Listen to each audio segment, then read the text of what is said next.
Welcome to Contemporary Black Voices, where we discuss issues impacting the Black community.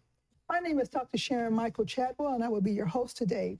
Seated with me today is New York Times bestseller Caleb Alexander, entrepreneur and community activist Chris Dawkins, and our fourth panelist, Mr. Fred Williams, who is a screenwriter and author, is missing today. Now, according to the Pew Research Center in a survey conducted in November 2023, about half of U.S. adults, 51%, say the country's public education system is generally going in the wrong direction.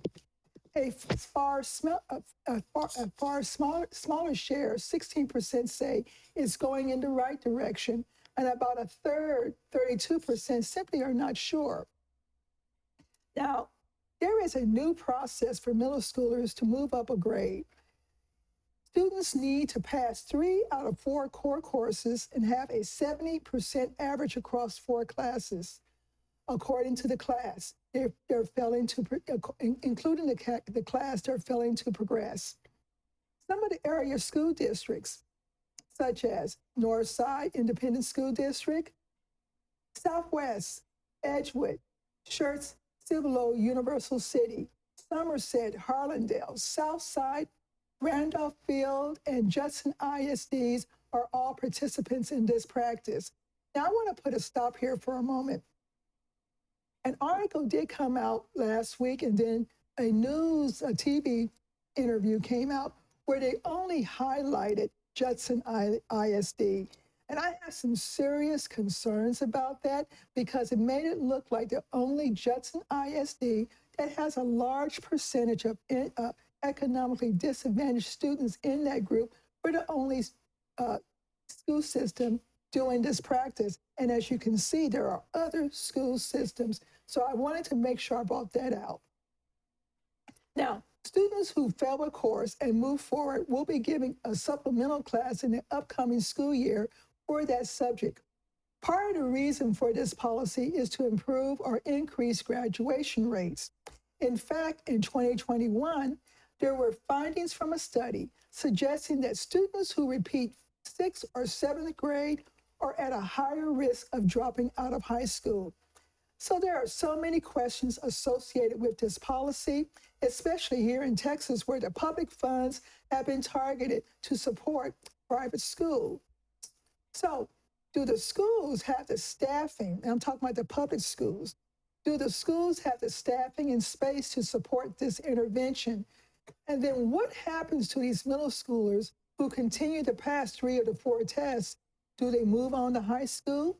So today we have Mr. Jose Macias Jr., who is president of the Judson ISD School Board, and he was more than willing to come on to discuss the subject. Welcome. Thank you. But I really want to make sure they knew that this was not a Judson issue. I appreciate that. Yeah, I think referring to the article, it wasn't broad enough to really discuss all of the intricacies of what was really happening. And to the point where I'll be candid, I tell my community, I think it was a gaslighting article that was intended to draw you in with partial information, but not the entire thing. But it's okay. It led to this discussion, and I'm happy to discuss the strategies and policies that we have at the school district because it's important for the community to understand as well as what's happening. Okay. Yeah, last week when we were doing a show, we saw the article flash across the screen. I said, whoa, whoa, whoa, whoa, what? And I knew of the superintendent when we were in Northside together, and I just couldn't believe what I was reading. But again, they only highlighted, and the superintendent of Judson ISD, to our listening audience, is a Black man.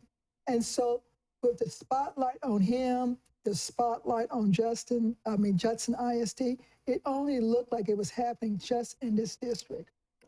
Well, let me say, let me ask the real question.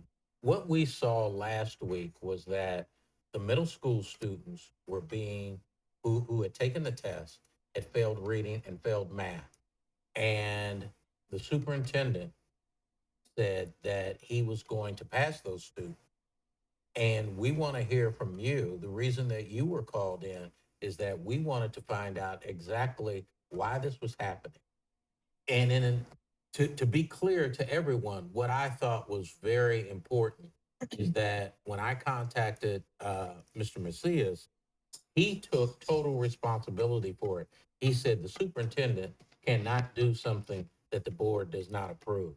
So he said, I will be more than willing to talk about it and discuss that and tell you why this was, because we approved it as the board before we passed it on to the superintendent. So I'll turn it over to you. Well, certainly, that is a very good distinction. I mean, and not everything. There's a lot that falls within the scope and the management of the district, so be clear about that. The superintendent is our hired expert to make command decisions on day-to-day management of the district. But he also has the responsibility to bring those recommendations that do not fall under his purview to the board for approval. So we had the discussion about this policy adjustment. In part, it was necessary because of, I still consider, budgetary issues. We had to scale back our summer programming. That was the typical relief for students to catch up in a particular grade. But Judson's, like many other districts, is facing a major deficit. We're looking at about a $33 million deficit budget right now that we have to streamline. So the strategy now would be, if we're not able to offer the full program like we used to, how are we going to ensure that we're not holding students back because of these issues? And honestly, when we looked at the analysis, there were some students that were not doing well in math or maybe in reading, but they were doing well in science and social studies and all the other core subjects. So it made sense then, with this adjustment, let's move forward, because as I had mentioned in the board meeting, education is a continuum. It's not like you're all done in 6th grade or 7th grade. You have to continue to build student success. And so we got to keep an eye on the ball all the way. But I also reminded my community that called after the article, our standards for a student have not diminished. This Texas standard is they need to be proficient in math and reading. They have to pass their STAR test in order to get that piece of paper as a senior and graduate and walk the stage. So with that being there, all we've done is sort of prolonged our ability to offer intervention to help students get to the grade level. When you say prolong, it almost sounds like to me you pushed summer school back into the regular year, and you've pushed those students just a little bit back because of budgetary reasons. Is that accurate? For my vote was based on that information, and that is absolutely what I believe is happening. Now, we have the ability to also do our own analysis. When we start to see that students aren't getting the support they need, or they're not, then we may have to say, look, regardless, let's go ahead and reinvest in a more rigorous summer program.